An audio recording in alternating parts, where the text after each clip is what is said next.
Hey, Conor, you're Neversink Farm, and I want to talk about doing cilantro in paper pot. And not just cilantro. I use the same method for dill. And that's because when you direct seed cilantro or dill, they take an extremely long time to germinate. And the cost of that is you just have these beds which are just waiting to be germinated. They're not producing anything. And they're just producing weeds in between because of all that time.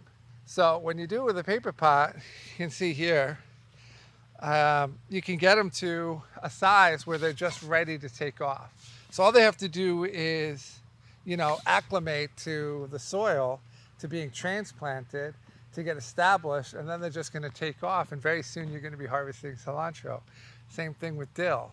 It's just a huge benefit financially to the farm to be able to have, because otherwise you have to have all these beds just waiting to germinate for those herbs, and it just makes a huge difference. Right now we're doing cilantro, and doing 4 rows, but you can do 5 rows, you can do 3 rows, just depending on what you like, how big you like it before you cut it. Doesn't really matter. They're going to be in very tight rows because I'm using a 2-inch paper pot. And I have beds here which are the same length as paper pots. The paper pot's like what, 48, 46 feet, something like that. And so this row I think is 44. We'll see when we get to the end how much I have left over. But so for a dill, you can go even closer. You go like 6 rows to a bed.